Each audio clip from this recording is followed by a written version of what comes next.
Hello dear students, once again welcome back to our channel Gyan lab. And आज मैं लेकर आई हूँ आपके लिए इनहेरिटेंस एंड वेरिएशन वाले लेक्चर का नेक्स्ट पार्ट। आज के सेशन में हम डेविएशंस वाला जो टॉपिक है ये पूरा कंप्लीट करेंगे। डेविएशंस के सारे एग्जांपल्स भी देखेंगे और इसका एक्सप्लेनेशन भी देखेंगे। ठीक है, चलो स्टार्ट करते हैं। स्टार्ट करने से पहले मैं एक बार फिर से याद दिला देती हूँ, मैंने आपको लास्ट लेक्चर में भी बताया था, जिन बच्चों को नहीं पता, हमारा ऐप है प्ले स्टोर पे, ऐप का नाम है ज्ञान लैब। वहां पर आपको एक फोल्डर दिखेगा नोट्स एंड पीडीएफ वाला। जैसे ही आप नोट्स एंड पीडीएफ वाले सेक्शन में क्लिक करते हो, आपको एक फोल्डर मिलेगा MST CET 2025। उस फोल्डर में 1000 फ्री एमसीक्यूज हमने आपको दिए हैं। ये 1000 फ्री एमसीक्यूज सिर्फ और सिर्फ PYQs हैं, 2025 के PYQs हैं। पूरे महाराष्ट्र में कोई भी टीचर आपको इतने फ्री एमसीक्यूज नहीं देगा जितने हमने दिए हैं। आपको सिर्फ ऐप डाउनलोड करके एमसीक्यूज सॉल्व करना है। ठीक है, चल स्टार्ट करते हैं हम अपने आज के सेशन के साथ, डेविएशंस फ्रॉम मेंडल्स फाइंडिंग्स। अब आज के डेविएशन वर्ड का मतलब क्या है, सबसे पहले तो ये समझते हैं। देखो, डेविएशंस मतलब क्या होते हैं? एक्सेप्शंस। आपको याद होगा, मैंने आपको लास्ट लेक्चर में भी बताया था कि कुछ एक्सपेरिमेंट्स मेंडल सर ने किए थे और मेंडल सर का ऐसा मानना था कि जो कैरेक्टर्स होते हैं ये कभी भी एक दूसरे के साथ ब्लेंड नहीं होते हैं। कैरेक्टर्स ऑलवेज सेपरेट इंडिपेंडेंटली, जो कि मेंडल सर के पॉइंट ऑफ व्यू से करेक्ट था। लेकिन आफ्टर मेंडल एक्सपेरिमेंट कुछ साइंटिस्ट आए जिन्होंने ऑब्जर्व किया कि अरे ऐसा नहीं है, कुछ प्लांट्स, कुछ एनिमल्स ऐसे हैं जो ब्लेंडिंग करते हैं, जो कैरेक्टर्स एक दूसरे के साथ मिक्स करते हैं। तो उसी फिनोमिनन को याद में रख के हमको यहाँ पे अलग अलग एक्झाम्पल्स दिए गए हैं। डेविएशन्स म्हणजे काय? मेंडल सरांनी जे एक्सपेरिमेंट केलेलं ते चुकीचं नव्हतं, पण मेंडल सरांनी जे एक्सपेरिमेंट केलेलं त्याचे व्यतिरिक्त पण अजून एक्झाम्पल्स आहेत, ते आपण ह्या कॉन्सेप्ट मध्ये बघणार आहोत। मतलब मैंने कोई चीज डिस्कवर की और आपने उससे आगे कुछ और डिस्कवर किया, तो इसका मतलब ये नहीं कि मैं गलत थी। इसका मतलब कि आपने जो स्टडी किया है वो भी राइट है, मैंने जो स्टडी किया है वो भी राइट है, बस दोनों का अलग अलग पॉइंट ऑफ व्यू और अलग अलग कॉन्सेप्ट है। सो यहाँ पर कुछ जनरल स्टेटमेंट्स हम मेंडल सर के एक्सपेरिमेंट को कंपेयर करके समझेंगे, तो आपको ये कॉन्सेप्ट ज्यादा अच्छे से समझ में आएगा। कुछ जनरल स्टेटमेंट्स हमको क्या बताए गए थे? मेंडल सर ने क्या बोला था कि अगर हर एक कैरेक्टर के लिए हमारे पास फॉर वन कैरेक्टर, ट्रेट म्हणजे character, for one character we have one gene, और इस जीन के हमारे पास सिर्फ 2 अलील्स होते हैं। मतलब मैं इसका एग्जांपल लेती हूँ, हाइट के लिए हमारे पास एक ही जीन है आणि त्या जीनचे 2 वेगवेगळे प्रकार आहेत। We have 2 alleles for this, एक है कैपिटल टी, एक है स्मॉल टी। लेकिन निओ मेंडलिझम ने हमने कुछ अलग पडा। हे जे डेविएशन्स आहेत, हे डेविएशन्स म्हणजे एक्सेप्शन्स।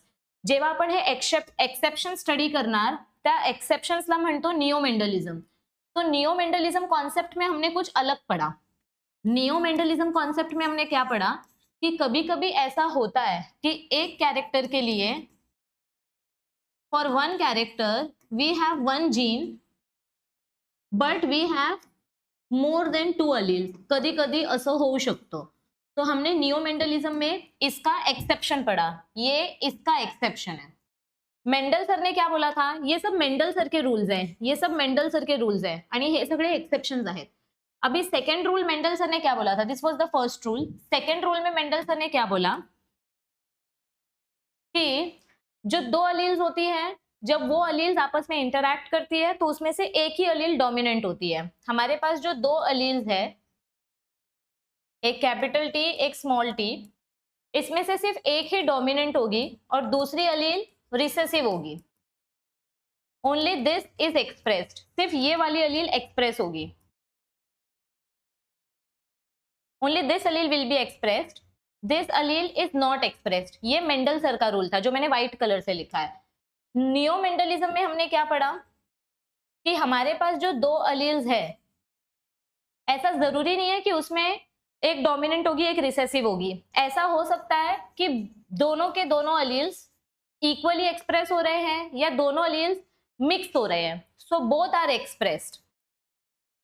दोनों अलील्स इक्वली भी एक्सप्रेस हो सकते हैं या पार्शियली भी एक्सप्रेस हो सकते हैं, जिसका एग्जांपल आप आगे पढ़ने वाले हो। मतलब हो सकता है कि एक कैपिटल अलील और एक स्मॉल अलील मिलके 50-50% कैरेक्टर दिखा रहे हैं और कुछ नया कैरेक्टर बन रहा है। नहीं तो ऐसा भी हो सकता है कि दोनों अलील्स एक्सप्रेस हो रहे हैं और आपको जो कैरेक्टर मिल रहा है उसमें दोनों कैरेक्टर्स है। तो ये एक कॉन्सेप्ट था जो इसका एक्सेप्शन है। मेंडल सरने बोला असं नाहीये, 2 अलिल्स असले तर एक डॉमिनंट असणार, एक रिसेसिव्ह असणार. पण निओ मेंडलिझम मध्ये आपल्याला काय बघायला मिळालं? निओ मेंडल हे कोणत्याही सायंटिस्टचं नाव नव्हतं. निओ मेंडल म्हणजे असे एक्सपेरिमेंट्स जे मेंडल सरचे रूल फॉलो करत नव्हते, म्हणजे जे मेंडल सरांपेक्षा थोडेसे वेगळे होते, एक्सेप्शंस होते. तो ये मेंडल सर का सेकेंड एक्सेप्शन था. अब थर्ड, मेंडल सर ने थर्ड रूल में हमको क्या बताया? Genes for different traits present और different chromosomes they separate independently. इन्होंने क्या बोला कि जो जीन्स हैं फॉर डिफरेंट ट्रेट्स, हमारे जो जीन्स हैं जो डिफरेंट क्रोमोसोम्स पे प्रेजेंट हैं, दे विल सेपरेट इंडिपेंडेंटली. ये मेंडल सर ने बोला. ठीक है, लेकिन नियो मेंडलिज्म में हमने एक और कॉन्सेप्ट देखा. नियो मेंडलिज्म में प्लिओट्रॉपी वाला कॉन्सेप्ट देखा और कोडॉमिनेंस वाला कॉन्सेप्ट देखा, जे आपण आता डिटेल मध्ये बघणार. तो यहाँ पर कुछ मेंडल सर के रूल्स फॉलो हुए, कुछ मेंडल सर के रूल फॉलो नहीं हुए. जेव्हा मेंडल सरचे रूल फॉलो नाही झाले त्या कॉन्सेप्टला आपण म्हणतो नियो मेंडलिज्म. मतलब मेंडल सर के एक्सपेरिमेंट के बाद ये रिसर्च स्टार्ट हुआ था, तो इस कॉन्सेप्ट को बोलते हैं नियो मेंडलिज्म. अब नियो मेंडलिज्म में क्या बताया आगे? It was observed that the phenotypic expression of a gene can be modified or influenced by the other gene. मतलब जो हमारे ऑर्गेनिज्म का जो आउटर एक्सप्रेशन है वो आप चेंज कर सकते हो जीन्स के इंटरैक्शन के बेसिस पे. तो जीन्स का इंटरैक्शन दो टाइप का होता है, एक होता है इंट्राजेनिक, एक होता है इंटरजेनिक. इंट्राजेनिक म्हणजे काय? अलील्स ऑफ सेम जीन हे इंटरॅक्शन सेम अलील्सच्या मध्ये होणार, म्हणजे जे सेम जीनचे अलील्स आहेत. फॉर एग्जाम्पल इनकम्प्लीट डोमिनेंस और कोडोमिनेंस एंड मल्टीपल अलील्स. मतलब एक ही जीन है, देयर इज ओनली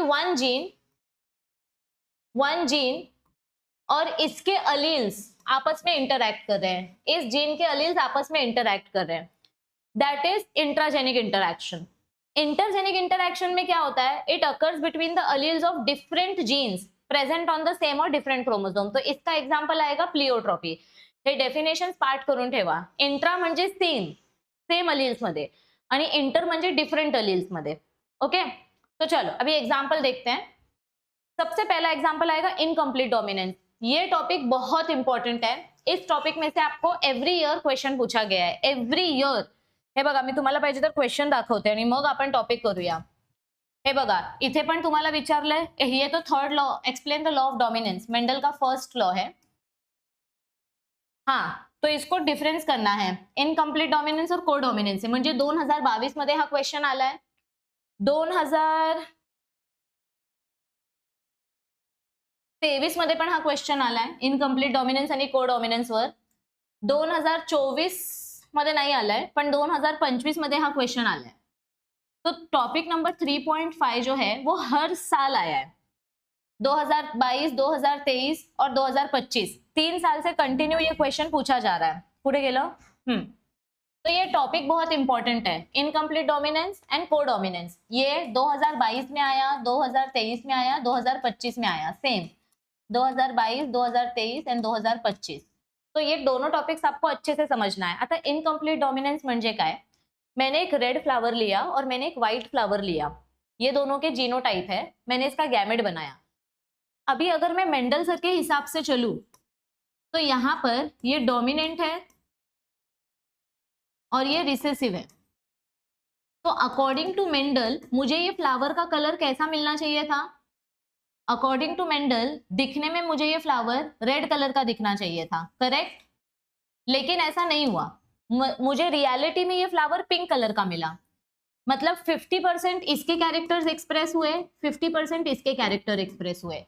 दोनों ने अपना हाफ कैरेक्टर्स दिया, पूरा नहीं दिया, हाफ दिया. तो इसको बोलते हैं इनकम्प्लीट डोमिनेंस. यानी कि दोनों के अलील्स पार्शियल एक्सप्रेशन दिखा रहे हैं, इक्वल एक्सप्रेशन नहीं दिखा रहे. दोनों अलील्स क्या दिखा रहे हैं? इथे एक वर्ड खूप महत्वाचं आहे, both the alleles to express themselves partially. इस वर्ड को हाईलाइट करो क्योंकि ये वर्ड ही इंपॉर्टेंट है. आपने अगर डेफिनेशन में ये वर्ड नहीं लिखा तो आपका मार्क्स कट जाएगा. When both the alleles express themselves partially, then that is known as incomplete dominance. और ये कौन सा फ्लावर है? ये फ्लावर है मिराबिलिस जलापा. ये मिराबिलिस जलापा का एग्जाम्पल है, जहां पे हमने जब रेड फ्लावर और व्हाइट फ्लावर को मिक्स किया तो मुझे पिंक फ्लावर मिला, और फिर इसका मैंने सेल्फिंग किया। तो सेल्फिंग करने के बाद मेंडल सर के एक्सपेरिमेंट के अकॉर्डिंग, अगर आप मेंडल सर के हिसाब से चलो तो आपको क्या रेशियो मिलेगा, आपको फिनोटाइप रेशियो मिलेगा 3:1 और जीनोटाइप रेशियो मिलेगा 1:2:1। इथे आपण एकच कॅरेक्टर कन्सिडर केलाय, फक्त कलर, यहाँ पे हम एक ही कैरेक्टर कंसिडर कर रहे हैं। तो मेंडल सर के हिसाब से मुझे ये रेशियो मिलना चाहिए था, पर ऐसा नहीं हुआ, मुझे यहाँ पे कुछ और ही रेशियो मिला। जब मैंने इसका सेल्फिंग किया तो मुझे एक रेड फ्लावर मिला, 2 पिंक फ्लावर मिले और एक व्हाइट फ्लावर मिला। तो दिखने में भी ये रेड है और इसका जीनोटाइप भी रेड है, मतलब इसका जीनोटाइप और फिनोटाइप रेशियो सेम है। इनकम्प्लीट डोमिनेंस का जीनोटाइप और फिनोटाइप रेशियो सेम है। तो आपको क्वेश्चन पूछा है ना, difference between incomplete dominance and codominance, तो क्या डिफरेंस आएगा? इनकम्प्लीट डोमिनेंस में क्या होता है, alleles express themselves partially and phenotype and genotype ratio is same.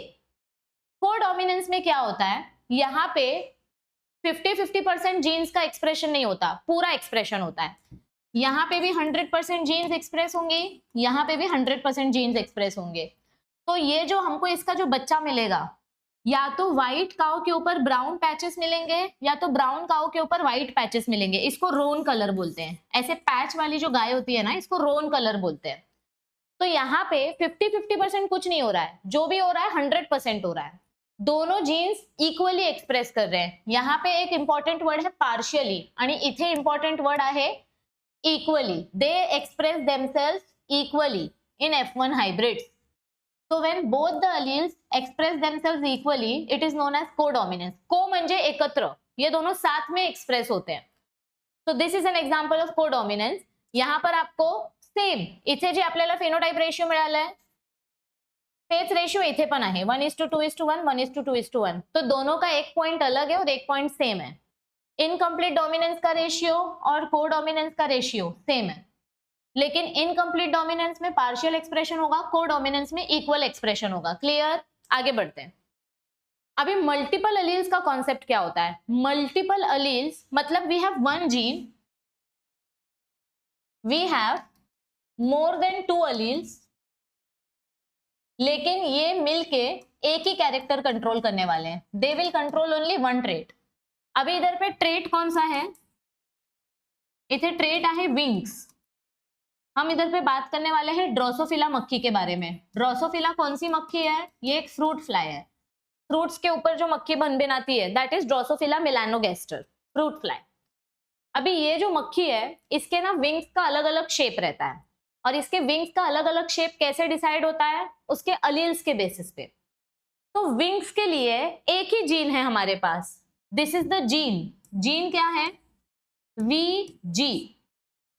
पर इस VG की वेराइटी बहुत है।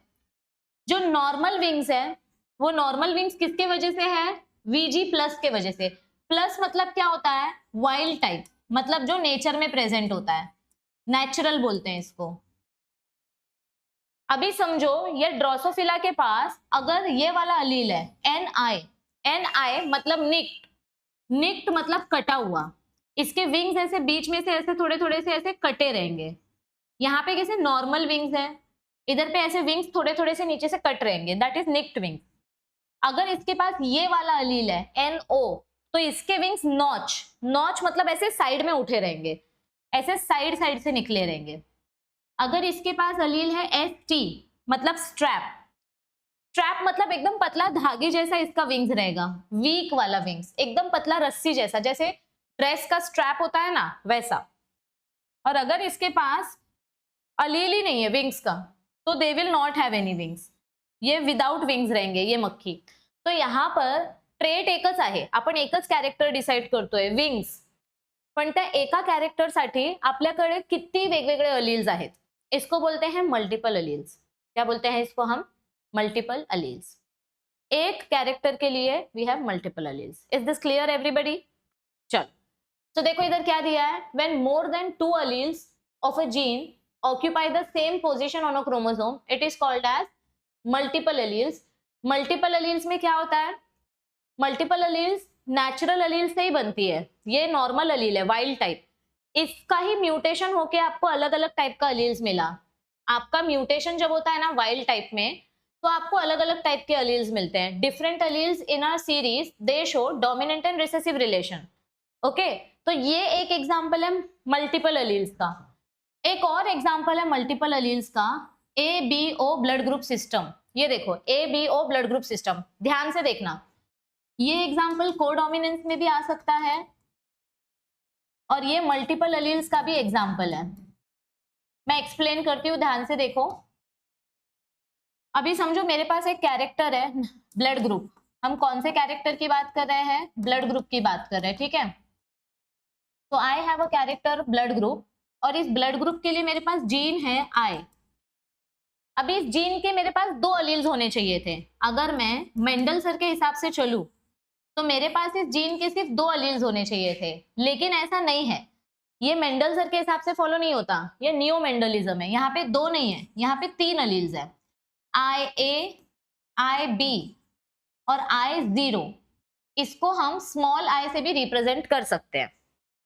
तो अभी यहाँ पे क्या होगा कि अगर मेरे पास IA है तो ब्लड ग्रुप A रहेगा, और IA और B दोनों हैं तो ब्लड ग्रुप AB रहेगा। ये एग्जांपल है कोडोमिनेंस का, कि 2 अलग अलग अलील्स है और दोनों इक्वली एक्सप्रेस हो रही है, दैट इज कोडोमिनेंस। समझ में आ रही है बात? तो मल्टीपल अलील्स म्हणजे काय? It has more than 2 alleles. और कोडोमिनेंस क्यों बोला मैंने? क्योंकि दोनों अलील्स इक्वली एक्सप्रेस करते। तो ये मल्टीपल अलील्स का भी एग्जांपल है, कोडोमिनेंस का भी एग्जांपल है। एंड नेक्स्ट टॉपिक आता है pleiotropy. Very simple and very important topic, pleiotropy. ये एग्जैक्ट अपोजिट है मल्टीपल अलील्स का। This is exact opposite of multiple alleles. इसमें क्या होता है, ध्यान से देखो। यहां पे मैं आपको पहले एक्सप्लेन करती हूँ इसमें क्या होता है। इधर देखो, you have one gene, and you have 2 alleles. आपके पास 2 अलील्स है। तो अभी तक तो ये मेंडल का लॉ फॉलो कर रहा है, this is following Mendel's law. पर ये 2 अलील्स मिलके नॉर्मली अपने को एक कैरेक्टर मिलना चाहिए। Normally we should get 1 character, but ऐसा नहीं होता। यहाँ पे हमको मोर देन 1 कैरेक्टर देखने मिलता है, more than 1 character. Multiple alleles में क्या हुआ था? मल्टीपल अलील्स में ये प्लियोट्रॉपी है, this is pleiotropy, this is multiple alleles. Multiple alleles में क्या हुआ? हमारे पास एक जीन है और हमारे पास मोर देन 2 अलील्स है,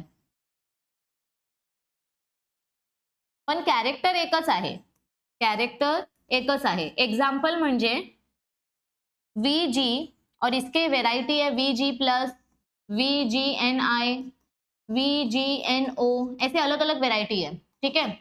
लेकिन कैरेक्टर एक ही मिलने वाला है, विंग्स का कैरेक्टर। प्लियोट्रॉपी में ऐसा नहीं है। प्लियोट्रॉपी का एग्जाम्पल है sickle cell anaemia. Sickle cell anaemia का जीन मतलब haemoglobin, this is the gene for sickle cell anaemia, haemoglobin. मैं दूसरा कलर लेती हूँ। हाँ, this is the gene for sickle cell anaemia, haemoglobin.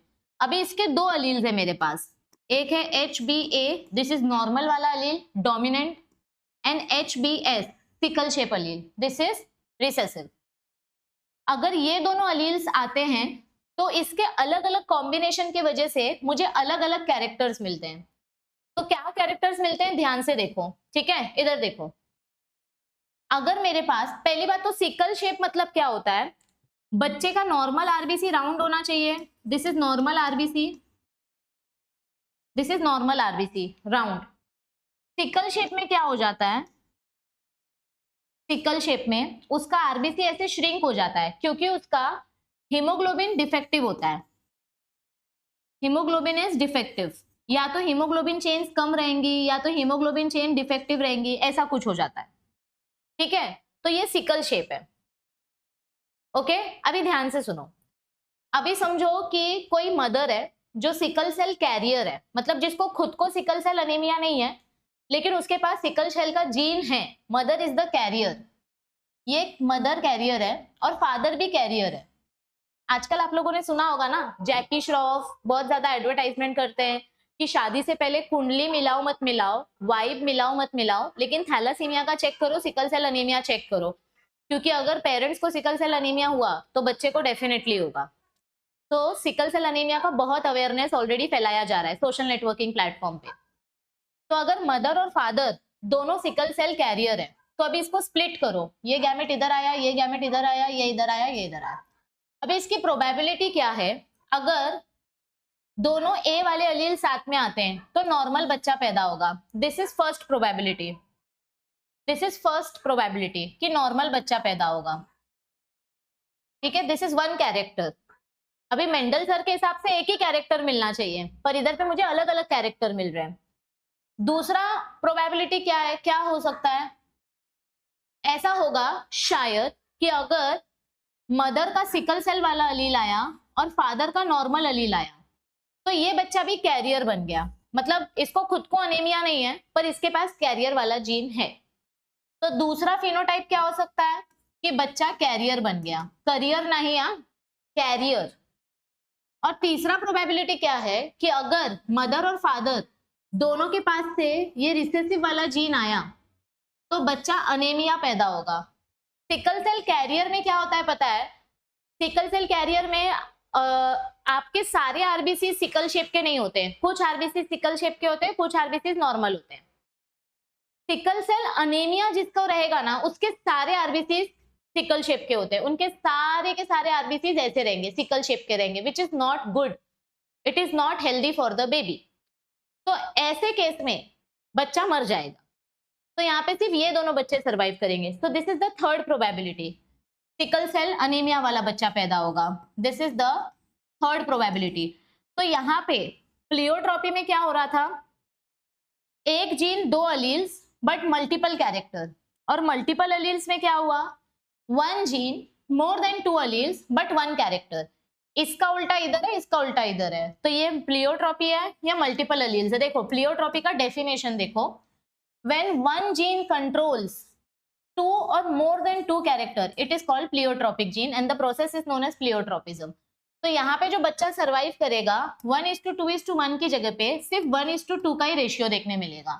The phenotype ratio is 1:2 instead of 3:1, क्योंकि जो last वाला बच्चा उसकी डेथ हो जाएगी। करेक्ट, बाकी सब वही एक्सप्लेनेशन दिया है कि ये रेशियो फॉलो नहीं होता है क्योंकि इस बच्चे की डेथ हो जाती है, सिर्फ ये वाला रेशियो फॉलो होता है। मी एक वर्ड बाय वर्ड जात नाहीये, जे एक्सपेरिमेंट आपण केले तेच तुम्हाला इथे थिअरी मध्ये दिलंय, तर ते तुम्ही स्वतः पण रीड करू शकता। तो आज का सेशन सबसे सबसे सबसे सबसे ज्यादा इंपॉर्टेंट है क्योंकि इसी टॉपिक में से आपको एवरी ईयर क्वेश्चन पूछा जाता है। तो आज का वीडियो 2 बार 4 बार 5 बार जितनी बार हो सके उतनी बार देखो। मैं इस व्हिडिओ को छोटा ही रख रही हूँ कारण हे खूप इम्पॉर्टंट टॉपिक आहे। आता नेक्स्ट व्हिडिओमध्ये आपण क्रोमोझोमल थिअरी, क्रोमोझोम स्ट्रक्चर ते सगळं बघणार आहोत। ठीक आहे, I will try my best की मैं आपको बहुत फ्रिक्वेंटली व्हिडिओज प्रोव्हाइड कर सकू, पण त्यासाठी मला तुमचं खूप पॉझिटिव्ह फीडबॅक हवंय। तुमचं लाईक, कमेंट, शेअर, सबस्क्राईब जर जास्त येईल तर मला पण मोटिवेशन मिळणार आणि मी पण लवकर लवकर तुम्हाला व्हिडिओज देईन। आणि मी परत एकदा आठवण करून देते, आमच्या ऍप वरती जे फ्री एमसीक्यूज आहेत प्लीज ते फ्री एमसीक्यूज यूज करा कारण तुमची सीईटीची प्रिपरेशन खूप चांगली होईल। ओके, चैनल को सब्सक्राइब करके रखो क्योंकि आपके लिए बहुत सारा फ्री कंटेंट आने वाला है। And I will see you all very soon. आज का टॉपिक अच्छे से देखो, किसी को कुछ भी डाउट होगा तो नीचे कमेंट करो, I will try to answer it in the next session. Till then all the best, stay tuned, see you.